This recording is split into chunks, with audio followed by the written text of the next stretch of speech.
Online with Amr The Internet Guy. Stream it today on your favorite podcast platforms. This podcast focuses on entrepreneurs and business owners, helping them become more successful in conducting their business on the web without being stuck with technology, getting a headache, pulling their hairs out, or buying expensive software. Hello everyone and welcome to episode number 31 from Online. I have to apologize to you for not posting for some time. It's been a hectic time, but it was all worth it. I had some new direction for my business as well as moving houses. So that took a lot of my time. And since that, I would love nothing more than give you quality content. As you will see now, most of the episodes now, or actually all of the new episodes, are going to be no longer than 35-40 minutes max. And that is something that many of you, our good listeners here, have asked me to do. Yes, I know that some of you enjoyed the 1 hour long episodes, but not everybody did.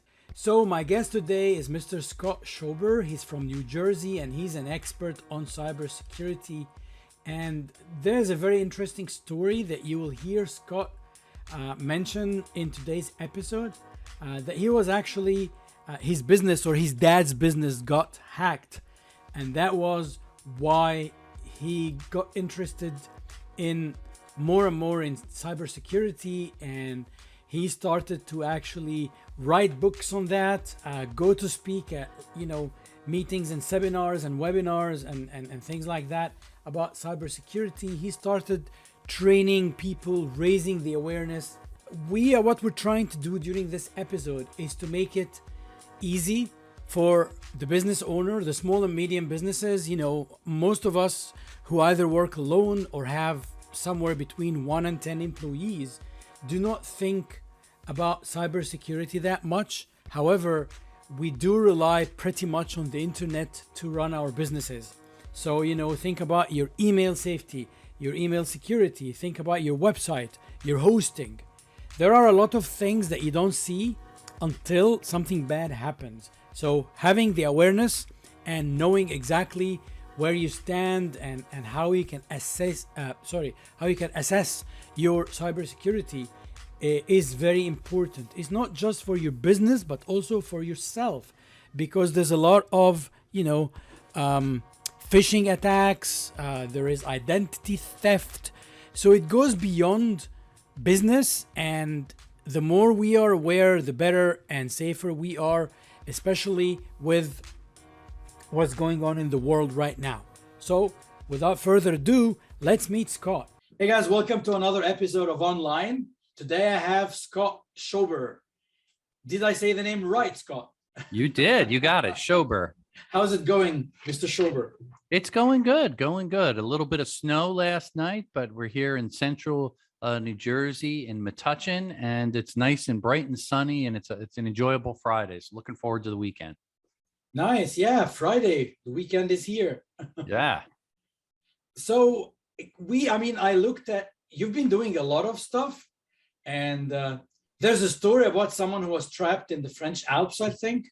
Yeah. Yeah. And there is cybersecurity. So I'm going to let you just introduce yourself. Just tell people, what you do, where you're based. We've told them about Jersey right now, did we? No, we didn't. We just said East, right? Yeah, in central New Jersey, we're right outside of New York City, about 40 minutes or so. So I'm often in and out of the city between business and certainly interviews and things. A brief background. I've been surrounded by tech all my life. This is a family business founded by my father. He's still our CTO, but he's retired.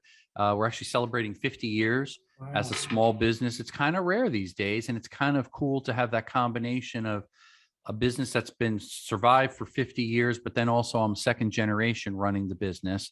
And we're a design company. People come to us with problems. We provide complete solution designs, which is really exciting. Some of our customers are large customers, NASA or Pepsi-Cola, New York Times, but we also deal with a lot of small customers as well. We designed our own products. Most of them are tied in with wireless threat detection is kind of the term that I've coined, and it keeps people safe from wireless threats, because wireless is everywhere. We're all glued to our smartphones, our smart cars, smart homes, cameras, you name it. And often that's the conduit that cyber criminals are using to hack us. And when we keep that space more secure, it hopefully will eliminate some of the cyber crime. We haven't been successful in stopping it. And then again, nobody has, because it's such a big problem, and it seems to be getting worse despite all of our efforts. But we do have some success stories, I think, that make me feel good and that keep me going from day to day. We do a lot of stuff lately with skimmers in gas pumps and in money machines, ATMs. Huge problems. So we actually developed some tools. Is that still going on? Oh, tremendous. I thought it would die down years ago. It's actually gotten worse because the cyber criminals have migrated from traditional skimmers, which is simply a second read head when you stick your credit card or debit card in the machine. Now they put Bluetooth skimmers inside of anything that reads a credit card. They just have to be in the vicinity. That's it. So they drive within a 75-foot proximity of where that Bluetooth skimmer is, and they sit there on their laptop in the car, and they're downloading, waiting for someone to come. Cards. Oh my God! I don't want to say a beautiful crime, but it's crime. It's very smart. It's still a crime, but it's like. Yeah, I always like to share a story. One interesting, because I'm part of a the National Weights and Measures has jurisdiction in all 50 states, and they regulate the petroleum, the gas that's dispensed at the pumps, and to make sure it's accurate and things are safe, so on and so forth. And they actually have a skimmer task force that I was asked to join. And so a lot of it's education, helping business owners, those in the gas industry, convenience stores, understand the risks of skimmers, how to spot them. So I actually got trained, worked with law enforcement, and then I in turn have trained other groups on it. So it's a fascinating area. And a lot of it's just sharing knowledge, how to spot the skimmers, how to minimize the problem. And then, of course, our tools are often sold to many of these, could be anywhere from a bank. We sell to a lot of banks, a regional bank, and they'll go out and they'll test every morning their ATM machines. Did someone place a skimmer in overnight? And we do a simple green light, red light. If it's green, there's no skimmer. If it lights up red and beeps, there's a skimmer in there. So that's exciting because we're actually putting a dent in cyber crime by removing these skimmers and developing technology. And then a lot of the stuff I do, I'm on great shows like this, hopefully educating and sharing little tidbits and tips with people. I did all through 3 books. The first one was Hacked Again, which was really the story that really got me involved in this, where I was targeted. I'm educating people about security, how to stay safe, and I got a target on my back. So people started hacking my Twitter account, repeating. Oh yeah, because they want to show, like, here's the guy who's talking security, but here's what we did to him. Yep. Look at this guy. He's not very knowledgeable. He's not very secure. We could hack into his account. My credit card, my debit card for the company, personally, my credit card and debit card at the same time. Then they finally got $65,000 were stolen out of our checking account. Wow. Became a federal investigation, big process. Finally got all the monies back. Got business back going. But in the process of all that, I realized, geez, we're running a security company that focuses on cybersecurity, yet we were victims. There were some basic things that we were remiss in, we didn't do, that we had to reinforce, and vulnerabilities that we had to shore up to prevent it from happening again and again. What that underlying message told me is it can happen to anyone, which led me to my second book, Cybersecurity is Everybody's Business. And then finally, I wrote a third book, Senior Cyber. It was kind of an underserved population of seniors in assisted living, nursing home, or just getting older, retired. They're being targeted by scammers, by fraud. And that book speaks in simple language to empower them to use technology, but stay from scammers and cyber criminals. It's just, it breaks my heart as well, because they are the biggest targeted group at least in North America. Yeah. And the people who are targeting them, they're unscrupulous and they use anything available. Call them by phone, send email. Sometimes they pretend to be Microsoft and say, oh, your computer needs an update or whatever. Mm-hmm. And it's just like, what would you get? Like it's how can people get so low? Like, you get a pensioner on a fixed income, just, retired and trying to enjoy their retirement, and they don't need you to like try to scam them off the little money they make. Yeah. It's troubling. And I had a very similar to your point, the Microsoft security team and somebody and actually was targeting our office manager, and she called me over and said, some guy says he needs access to my computer. It was compromised and I got to just enter something up in my browser. Hold on. Should I do it? I'm like, stop, let me talk to him. So I kind of stepped through the thing. It was kind of funny. I got to the point and I clearly realized this guy's a scammer when he's asking. I was making up fake information, this and that. Yeah. And then I told him, I said, sir, I said, I just want to tell you something. I realize you're really not with Microsoft and you're not part of the fraudulent department. And while we were talking all this time, I actually traced you down through your IP address and I've reported you to the local authorities who will be knocking on your door shortly. And instantly his nice little, his tone of voice, like angry accent. Yeah, he got angry and he goes, listen to me, mister, I'm going to find you and I'm going to kill your wife, your daughter, and your girlfriend. And then he hung up. It was so funny.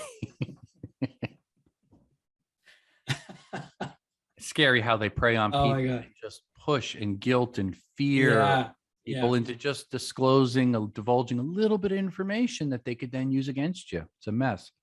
So I tell you, like my little experience with security, when I was younger, the first IT course that I did was networking.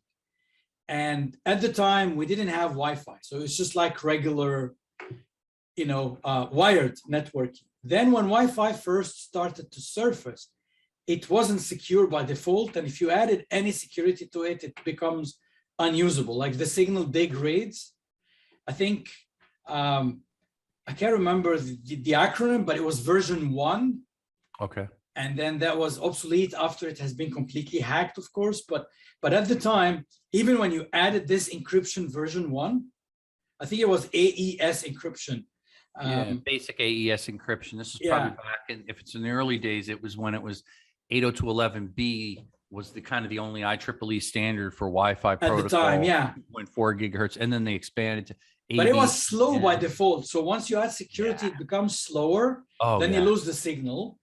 But the fun that we were having at the time was to try to prove to people that they need to have at least a basic encryption and a basic password for their Wi-Fi network. So what we used to do, we used to log into somebody's router, which would still have the default username and password, and then change their IP address, like the main one, and then put a password, log them out of the router. We were not doing this like in any criminal fashion, which it would just like be a neighbor, right?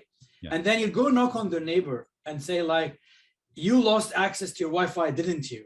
And they're like, they have no clue why. What happened? That's because, exactly. So we were doing it as an educational, a little bit of fun. Yeah. And we were like, well, I think I was 22 or something. And, we grew up together, like, the neighbors. So there's no hard feeling, but you show them, because if you tell them this without showing them what it is, they don't know what you're talking about and they're not bothered. Oh, it's been working for years. Why change it now? And so like, you leave your shop door unlocked for years. The fact that nothing has been stolen, it doesn't really say that it's safe. It's just like you've been lucky for some time.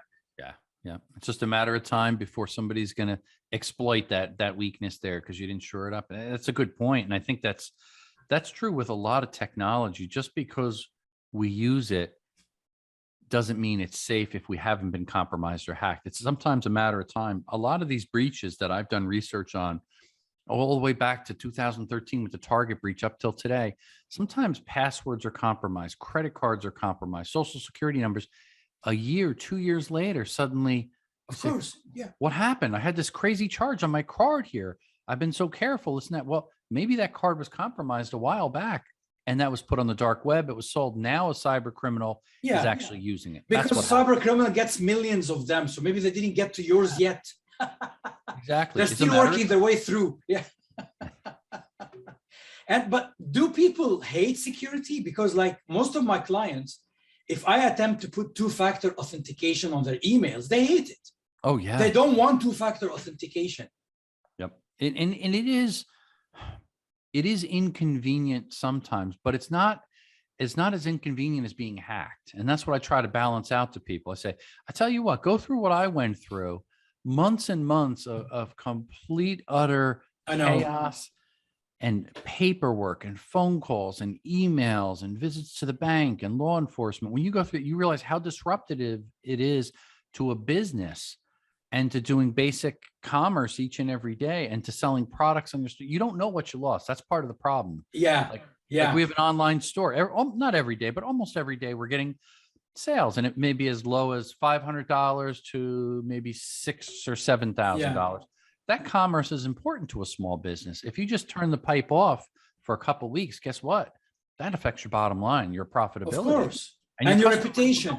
Yeah, and your reputation. And any money you spent on marketing. Yeah. Because people come, the website isn't working, they go elsewhere, never come back. Exactly. Yeah. I did a piece a couple of years ago. I contributed an article to the Huffington Post, and I talked about different breaches, and I called it the sting of a cyber breach, talking about brand reputation. And all of us as business owners, what do? We spend hard money, marketing, to your point, and time and effort building a strong brand. It takes years to do that. However, it only takes minutes to undo all of that when you're a victim of a cyber crime. So you have to put it in perspective. And it doesn't mean you have to spend a lot of money. A lot of people think, oh, I got to spend, what General Motors or JP Morgan does to keep my company secure. Not at all. No, not necessarily. It's like buying a padlock for your door. Yeah. Just got to use common sense and be reasonable. All you want to do, and I always liken it this way, and I talk about this in my book. I share the analogy. If you live in an apartment, you live in a home, you don't just have a simple old-fashioned toggle thing on your doorknob to lock it. You have a deadbolt. You have an alarm. You have cameras. Maybe you put up the alarm stickers. All these different things are deterrents. So the thief, a physical thief, looks at your house and goes, it's not worth it. I'm going to spend so much time to try and get in. Yeah. That's it. So to your point, when you use multi-factor, two-factor authentication, that's brilliant because it's not that hard. Yes, it's not always convenient, but it's 10 times more secure than just using traditional login credentials, username, and password. Use multi-factor authentication. I use it for Zoom. Is it a pain? Yeah. I got to get my phone. Oh, got to get the one-time passcode. But it's a pain that takes a minute.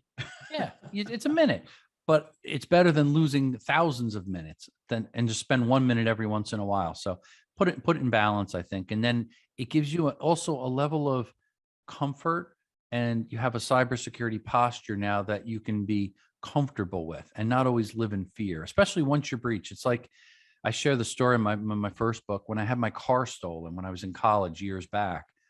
Ever since then, I've been paranoid about locking my car. And I bought a big giant physical padlock and a chain on the steering wheel to the brake and keep it in the garage and an alarm. And you're always worried about it, that it's going to, and it probably will never get stolen again. Once they stole it the first time, things happen, you move on with life. It was at the wrong place at the wrong time, and a thief happened to be there. Yeah. But if I had those things in place, then it wouldn't have been stolen. So I think it's just kind of being more aware of things. When we're aware of things, then we could just be more cautious and be more secure.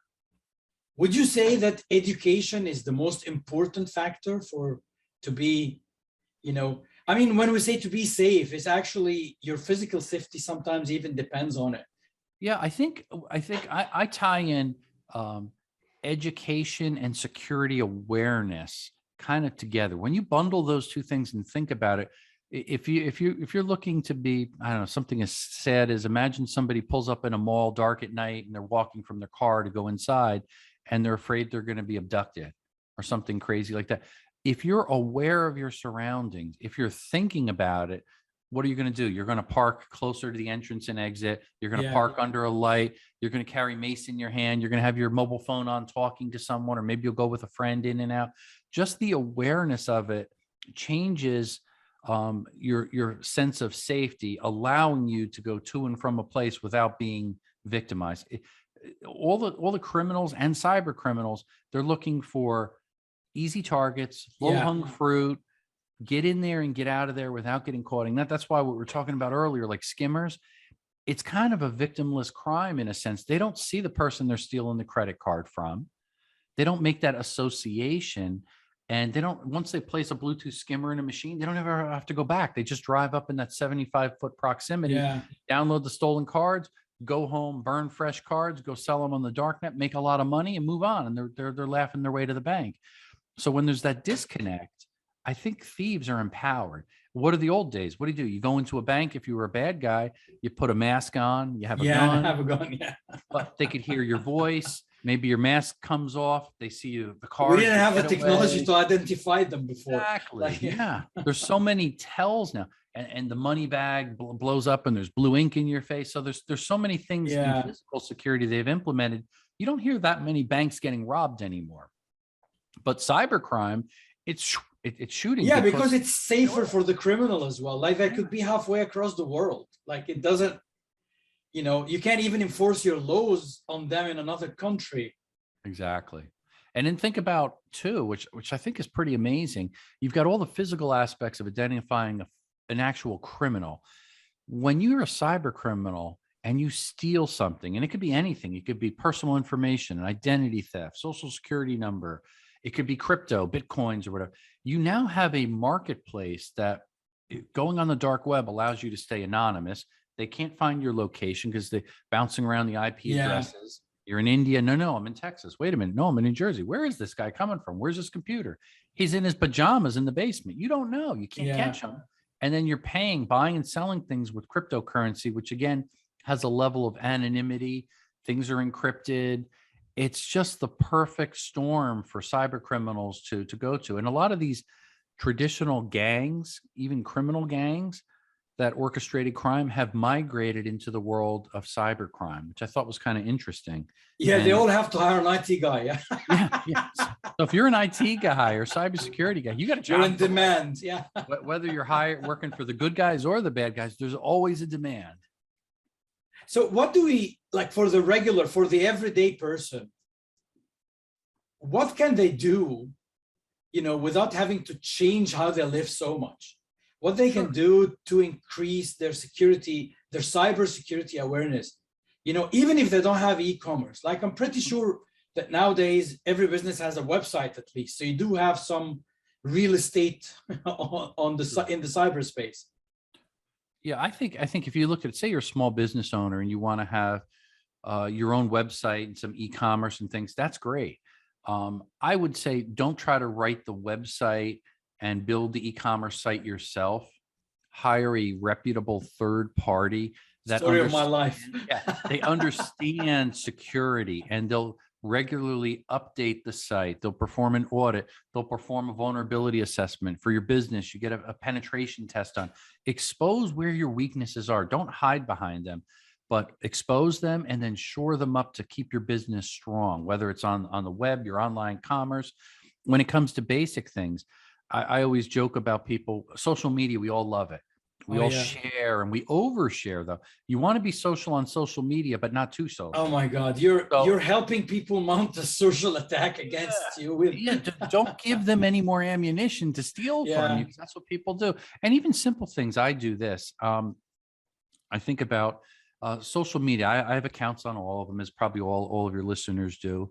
And that's okay. But when you're setting up your social media account, one thing I did is every single account I set up, they asked me for my birth date. I put a different birth date in there. Yeah. Simple. It's free. What's the only negative? You get birthday wishes throughout the year at all these random dates because you made up. That's fine. Yeah. That's okay. However, I one time I was speaking at a show down in Virginia, so a government show. I had up before me giving the keynote was Kevin Mitnick, world's most famous hacker. Spent some time in federal prison in the past for his wrongdoings, but he's reformed. He's a white hat hacker, educating people. He invited me up on stage. He pointed me out and he says, I want to invite you up. Come on up here, Scott. And looked at my badge. He goes, I'm going to perform identity theft on you. And I'm like, what? So he goes, okay, first goes on his computer. And there were two giant 30-foot screens behind me. So the whole audience, thousands of people could see this. Puts my name in and he says, okay, first, do you live at this residence? Yes. Do you have a second house here? Yes. Okay. Is that your mother's maiden name? Yes. And I'm starting to sweat a little bit. Where is he getting this info? Yeah. He's pulling it out. It's on a computer over the internet. And then he goes, I have to, for $1, I'm going to put this credit card number in from this site and I could buy your social security number. Is that your social security number? I go, yes. And he goes, the last piece of information I need to put together my little puzzle to perform identity theft on you is get your birth date. Went up online and goes, is that your birthday? And I said, nope. How about that one? Nope. And there was like 20 entries across the screen. He goes, is any of those your actual birthday? And I said, one of them is, but I'm not telling you which one. Yeah. And that just kind of shows to the point, if you mix it up a little bit and misinform people on social media, it makes it harder when somebody's trying to perform identity theft, when somebody's trying to take credit out in your name and they call the issuing bank. Yeah. And they say, okay, Mr. Schober, what was your birth date again? 1768? No, conversation over. They hang up the phone. So use information to your advantage. Same thing with security challenge questions. Many people have heard of this, but I never put the actual truth in. What high school did you attend, Scott? I'm not going to tell them I went to Edison High School. I'm going to put password 1234. Guess what? That's actually stronger than putting my actual high school name, because anybody can look it up in 30 seconds on a Google search. What if you forget it then when you want to reset your... Then I'm in trouble. Yeah. You do have to have some good housekeeping when you do cybersecurity. In other words, create rules that work for you, that are convenient. Yeah. For you. When you store passwords, this is a big one for me. I have a lot of very secure passwords when we do work for government, for payment systems. I do old school, and people laugh at me in the world of cybersecurity. I write them down in a little black book. And I say, guess what though? Little black book in a safe behind my desk, in a locked office, in a locked building, with cameras, alarms, layers of physical security, protect my physical passwords.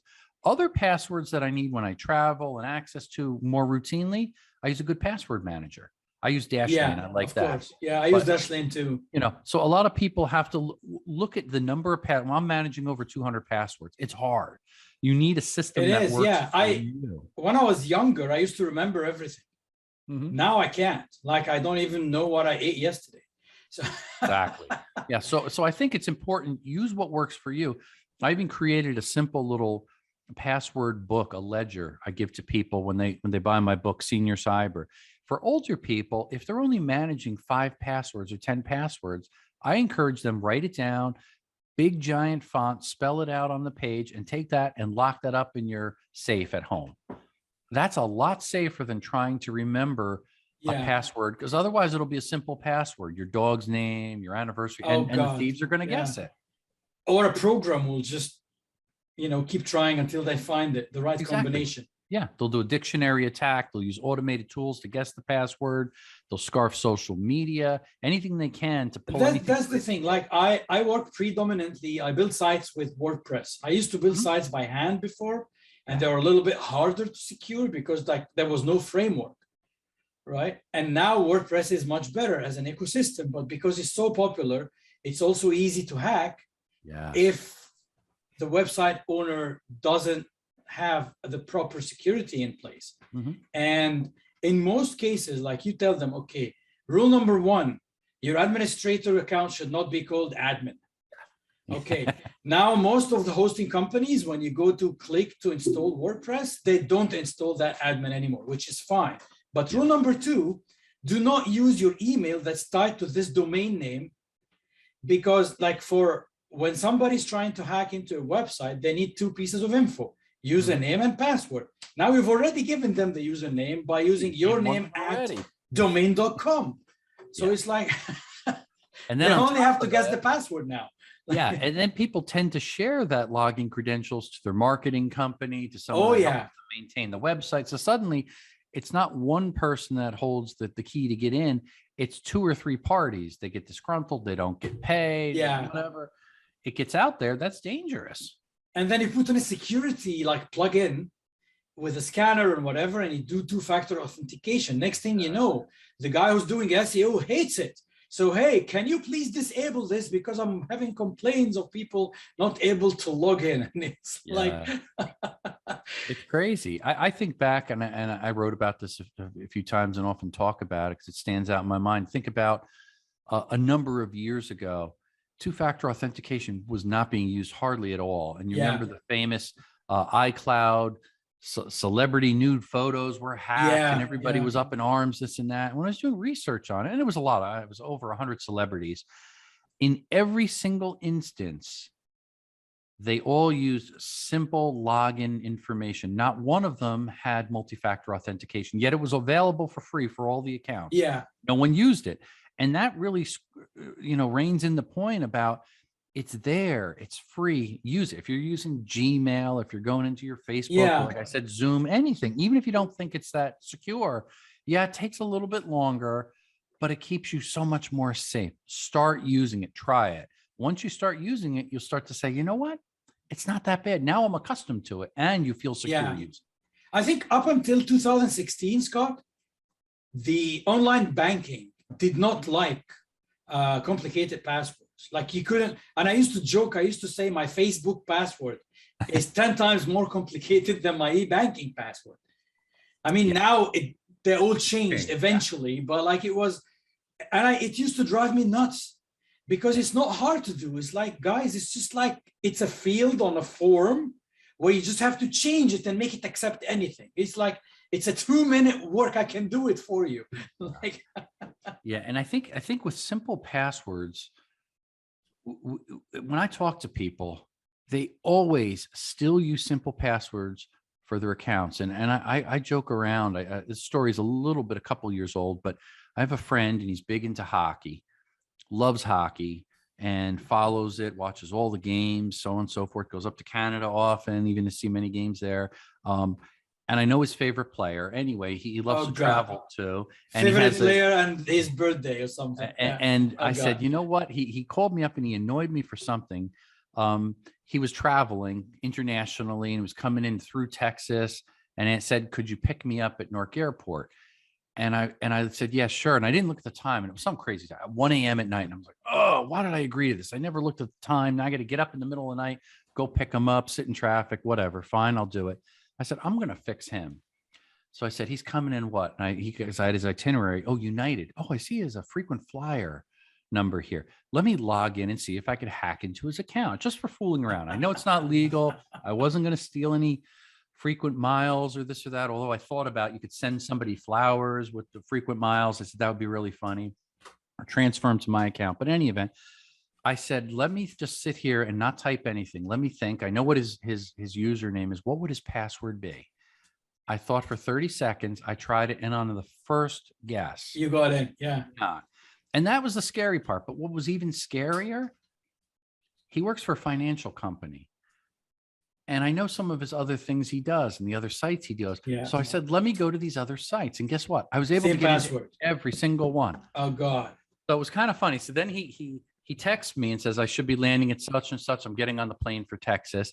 So I wrote him back and I said, no problem. I'll be there. By the way, I said, or at some point he said, I'm going to be reading your book. I finally have a chance in travels. I'm going to be reading. I said, great.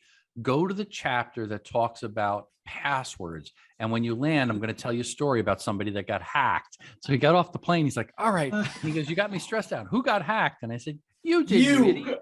I said, I hacked into every one of your accounts. And he was laughing. So we joke about it to this day. But again, it shows if you use a simple password, and you're going to tend to do it. Maybe you're setting up your Facebook and it's going to be some password like your dog's name. If you take that into the world of financial and 401k and all these other sites that you regularly log in, you're going to find it, but it's going to be a disaster. It's a matter of time. Once it's compromised, everything is compromised. It's like everything comes crumbling down. Yep. I mean, I keep trying to push all my family, like my wife and kids, to be more secure and more safe with their passwords. So the first thing is be more safe and secure with your passwords. The second thing is don't share everything, especially don't share your location. Yep. And it's not because you don't want to be found at that specific moment, but the funny story, there was an insurance company in the United Kingdom that had a clause in their insurance that says, if your house got robbed while you're away on holiday, but we found out that you've posted your holiday photos on any social media, you cannot claim.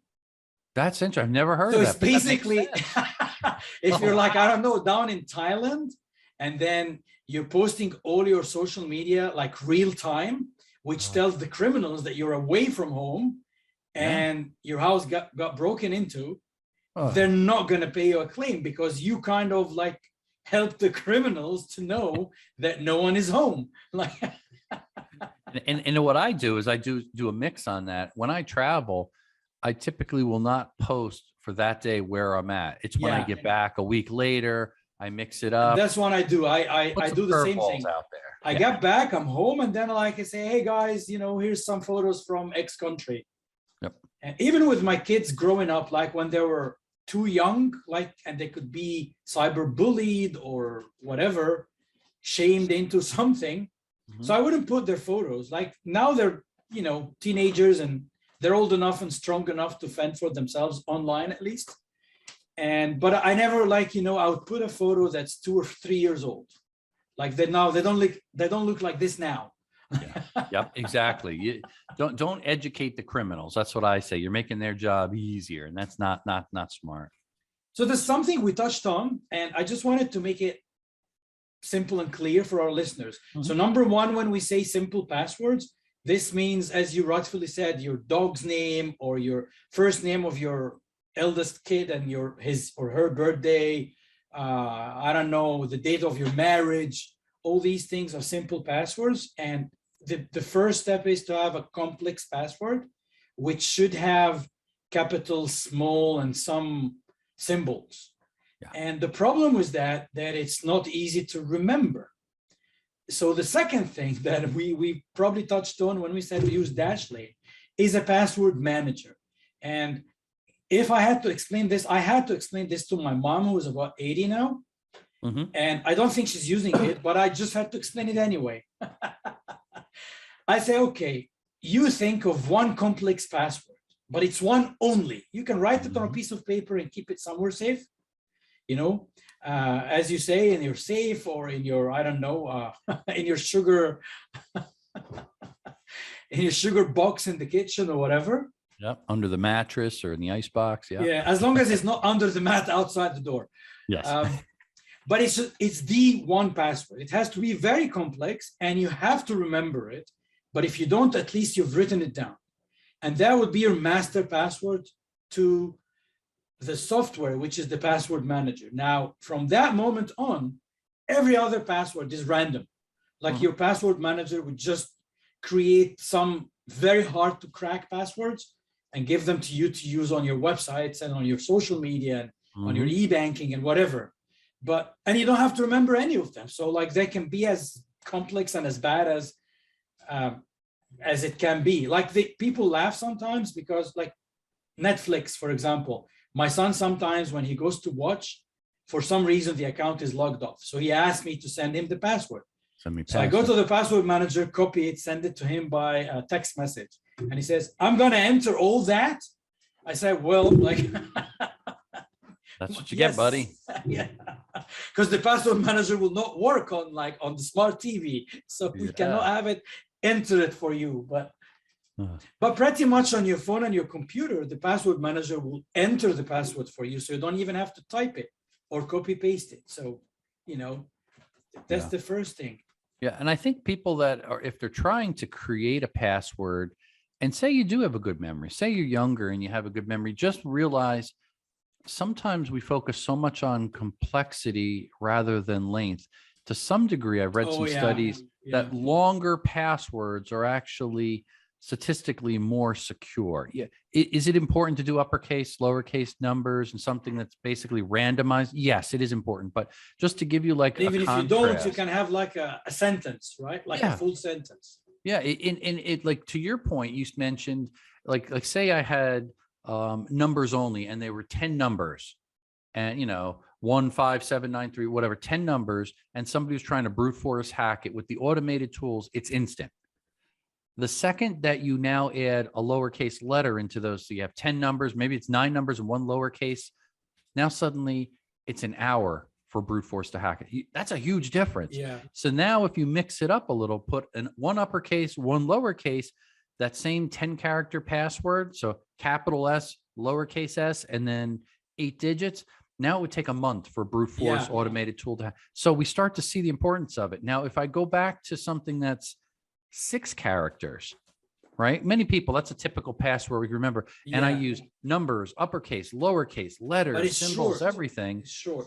6 characters only takes 5 seconds to hack with the same software. The same software. So it's really the length. Get that length up there. Once it starts to hit 10 to 12 characters, and then you throw in a few other variables there, upper, lower, symbol or number, letter, it becomes super hard to hack. Nothing's 100%. We know that, but use the length of it because nobody likes to type in anything long. Yeah, we're creatures of habit. That's a course. little trick that I've learned. And if you really do some research on it. And the biggest problem now would be smart TVs, Scott. Yeah. Because the remote is not a keyboard. So you don't want something long and complicated and keep going short and sweet. Yeah. So I wish now that the second remote will be, I don't know, with a finger scanner. So you can just authenticate yourself. Yeah. Or facial. I have to say, I use an iPhone. The facial recognition, I was always using the fingerprint, but I actually feel more confident now that they've improved the algorithms and the security for the authentication with the facial recognition. What I'm not a fan of is some of the newer phones, I think, that are coming out. I think Samsung has one of them, one of the Galaxy ones, that has an always on facing camera. You don't know it, but your camera's always on. So when you get near the phone, it'll automatically authenticate you and you walk away and it shuts it off. But if somebody steals your phone, it's so easy for them to get in and get all the information. Scary stuff. So, security's always got to be a balance. Look at your situation. What are you trying to protect? Identify what's valuable to you. Is it data? Is it your photos? Is it your files? You have intellectual property, your emails, whatever it is. Then find what's the best that will allow you to protect that information so you could balance convenience with security. When you can do that, you can minimize the risks and you can improve your cybersecurity posture and not live in fear, not spend a ton of money, but you can actually manage it realistically. And that's what I think it is. When it's not realistic, when people think about, they hear JP Morgan spent $500 million toward improving their security after they were hacked, that sticks in their mind and saying, well, I don't have $500 million to secure my small business. No, you don't have to do that. For a small business, it may be only awareness. Yeah, you don't have 200 million customers to protect. So you've got 100 accounts, and X number of vendors you got to protect. Maybe that's going to cost you a couple $1,000. Bringing an expert in, perform a vulnerability assessment, maybe a penetration test to identify and expose weak areas. I did that. And one of the things that they identified, first thing, we didn't update our WordPress site. Yeah, very common. Like, you know what? Very common. We spent the money. I had a third party do it. They did a great job, this and that. However, you need to get into a maintenance contract. You got to get into it. Exactly. Yep. And then people when we think the website is done when they receive it. It's ongoing, to your point. That's beautiful. That's really important. So that's what we had to do. We had to call them up and they said, oh yeah, we didn't get to updating that yet. And I said, no. We agreed to this, that you have to go in there maintenance and you have to go in there every so many weeks. Yes. And update the security patches. Very important. We do this twice a week. Yeah. Smart. So, I mean, practically I do it every day, but I can't put it, as a promise that is going to be done on a daily basis because there's a lot of work involved when you have a large number of websites to update and test. Because sometimes when you update it, one plugin doesn't play nicely with the next plugin and it could break the site. Yeah, that's true. So you got to do the testing before and after. That takes a little bit of time. It's not just auto everything. And the other thing is backups. People don't understand the importance of backups. And this is the thing that I told you about in the beginning of the call. One of the most famous hacks very recently is GoDaddy. So GoDaddy, famous big company, everyone who's hosting on their managed WordPress got hacked. The biggest problem that I'm hearing now from customers of GoDaddy that they're not getting the support. Okay, so I'm just saying one part of the story. There might be the GoDaddy part, so I don't want to sound harsh because we didn't hear from GoDaddy. But what I'm hearing from my clients is that they call the support and the support, they say, we've rectified it. There's nothing they should worry about anymore. Yet their sites are still behaving in an odd way or displaying something that is not part of the page or very slow, like different customers have different things. And the biggest issue is that they're not getting help. And now this is another thing. Your hosting company is very important. Yes. And GoDaddy has a reputation, as a big provider. So you're not wrong by hosting with a big company like that, but you should also look into, they have different plans, which plan is most suitable for you. And I think most of the people went for managed WordPress because they didn't have to do anything themselves. And they left all the responsibility, 100% of it, on the hosting company. And in my opinion, you should have some control. Yeah, you do need to have some control, because the way I look at it, a website, and we have multiple websites for our business, and then also on the media side of cybersecurity, you have to have a level of control over it, and you have to view it as that's the heart of your business. If somebody wants to learn about your business or my business, what's the first thing they're going to do? They don't go to a phone book and open it up like the old days. They're going to maybe hear from another person, possibly word of mouth. That's very popular still. But probably 9 out of 10 times they're going to go on the internet. Yeah. I was on the phone call yesterday with somebody, and they said, tell me what your website is. They wanted me to explain what our company does. But while I was explaining, they said, tell me your website. Go and look at it. Yeah. They go look at it. Now they see visual videos, they see testimonials, they see products, they see designs. It kind of helps them understand the vision in 30 seconds. And that's why your website, I think, is one of the most important things, not just to have a good website, but really the team behind the website, that they could design it properly and maintain it going forward. That'll give you a successful business. And people think it's expensive as well. It's one of these things. People always think like, it's going to cost me, it's not. It's a few dollars a month just to have it maintained and looked at and backed up. Yeah. And I mean, I can't claim that we're doing penetration testing because it's a bit more complicated than it sounds, but at least we're just making sure that, you have complicated passwords, you have your backups in place. And it's not just having the backup, it's also having access to someone who can restore the backup. Yeah. What's the point of having it if when crisis happens, you don't know how to bring the website back to its original state? Yeah, that's a really good point, because I read a stat, a little more than 30-something% of people's backups, when they try to restore, they don't work. Yes. And that's a scary statistic. Yeah, you got to test it, make sure it's good. The other thing that's important, I always encourage people, consider doing an immutable backup, which is not connected to your computer or the internet. It's physically removed, and it can't be altered. Yeah. So it can't be altered, deleted, or modified. And keep that offsite. I keep backups, and I keep them in a safe in my home for things here at work. So if the place blows up, ransomware, fire, doesn't matter. Yeah. I have something I could grab, resort to, plug in, and do a clean install as needed. It's actually a great advice, Scott. Thank you. Because I have 2 different backups in 2 different places, but both of them are on the cloud. Yeah. So God forbids if I lose access to the internet altogether, I wouldn't have access to my backups at all. Yeah. Yeah. And so it actually makes sense to have it in a physical disk, in a physical location. Yeah. Sometimes old school things really do work well. I don't do it for everything, but I try to have, in a sense, a backup plan for all things. In other words, if the data is residing on my hard drive or in the cloud, my backup is not going to be either of those. It's going to be something physical, disconnected, non-modifiable. It's also going to be secure. I use a lot of these secure USB sticks. You can get either a drive or a stick that could be 3 to 6 terabytes now for not that much money. Wow. And they have a code on them. You basically enter the code in. You can put a 6 or 10 digit code in. You can't edit or do anything without the code. Can't touch it. And it's movable between the PC world, the Apple world. You don't need drivers, anything else. If someone else doesn't know your code, they guess 3 times, it wipes it like a Mission Impossible. It wipes the whole thing.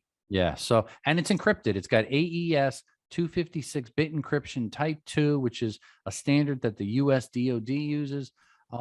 It's secure. Is it more challenged to unlock it, lock it? Yes.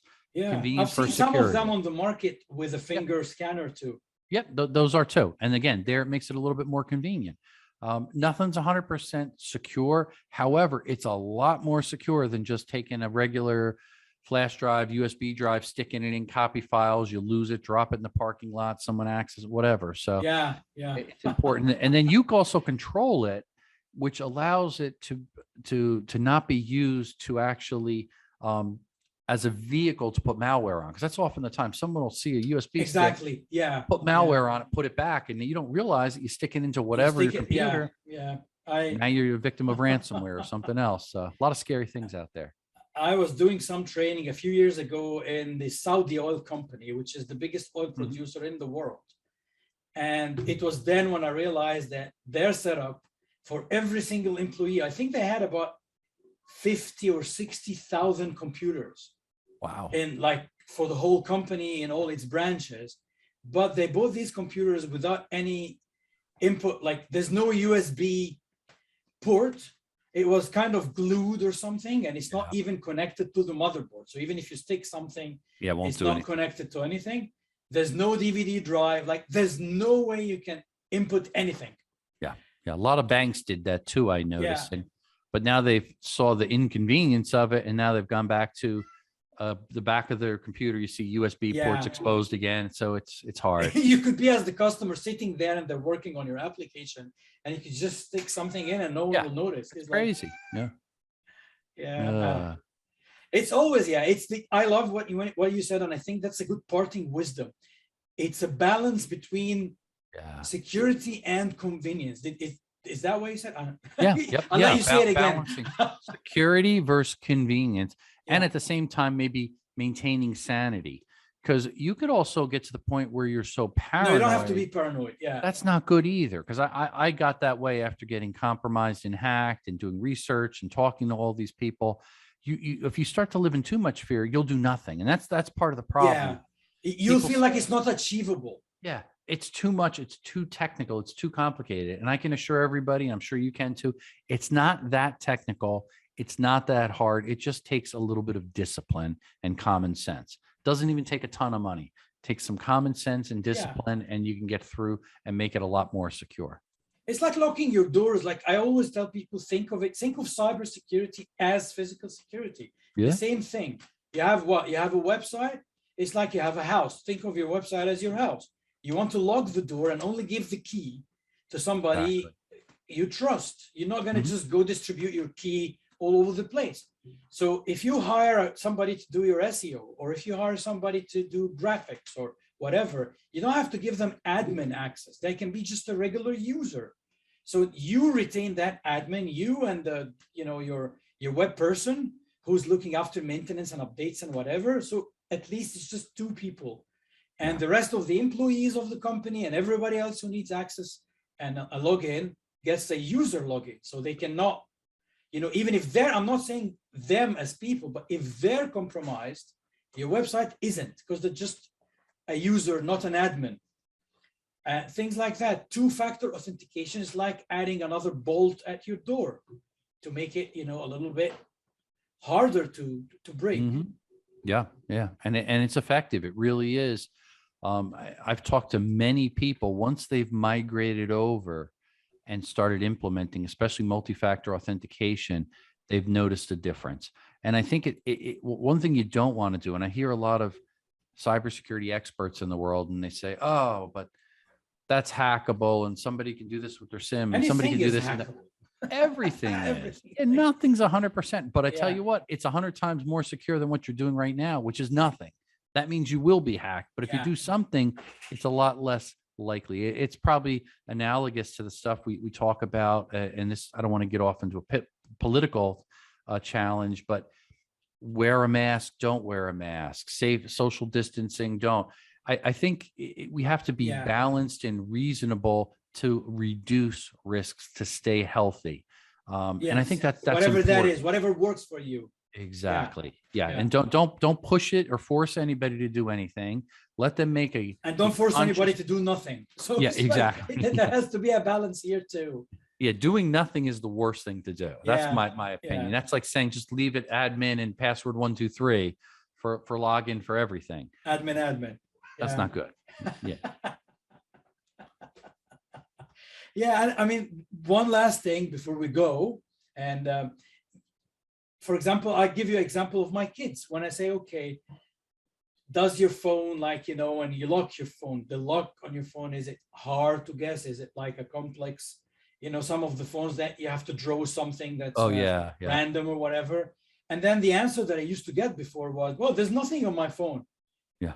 I would always say, think again, because it's not about having photos that will make you embarrassed if they go out there, but it's also you use your phone to log into your accounts.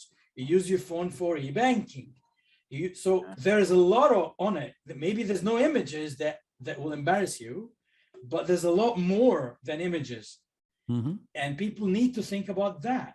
That's a good point. If that phone is lost, think about what can be compromised. Is it your banking? Is it just your social media? Is it your personal email? Is it your work email?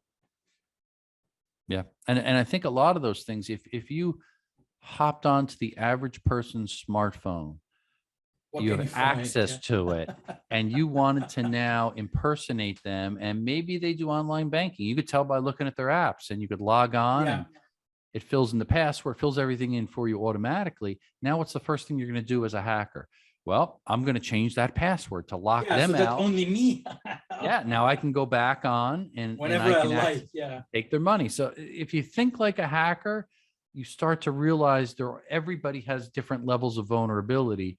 And that's how hackers will start to think, how can I exploit this one weakness or that weakness to get in? Then they work across them. And they want the easy thing first. They're not going to go first with someone who's going to take them 3 months only to get a couple of $1,000 from the account. Yeah. So it's either, if it's a high value, they spend months going after. Like if it's a ransomware against a big organization, but if it's something that they want to just do it quickly to get like a couple of $100 or $1,000, if it takes them more than, I don't know, a week, they'd go try somebody else who's easier. Yeah. Crazy. Perfect. Thank you very much, Scott. Oh, no problem. Thank you. This was a good eye opener, and I surely hope it helps people who are listening to us. And I'm gonna stick the links for Scott's website and books and stuff underneath the episode. So if you want to just go and check them out, or contact Scott if you have a question about cybersecurity or security, and in general, I'm sure he'll be happy to help. Mm-hmm. Absolutely. Yeah, I'm very active on social media. I proceed cautiously and safely, but if you shoot me a question or direct message, it's me that's responding. It's not an actual robot or chatbot or anything else. Same thing on my website, scottschober.com. You could submit a question there. I get questions all the time, pretty much a couple questions per week that I'm responding to. That's good. And I'm happy to help. And it's all about sharing and educating to help keep us all safer. We're all in the same mission here to fight the cyber criminals. Thank you very much, Scott. Have a great day. All right. Thank you. Stay safe. Take care. Hey, before you go, I would like to remind you that if you have a WordPress-based website, you need to be really looking after its maintenance and security and having a professional looking after it.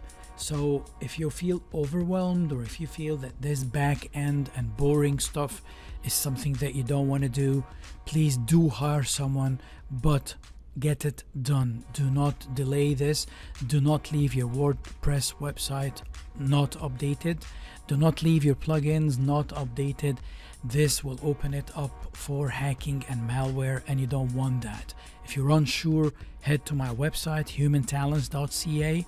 That's human talents, one word, humantalents.ca, and click there. You'll be able to book like a 30-minute consultation, and we can discuss this together and see if we can help you. Thank you, and see you in the next episode.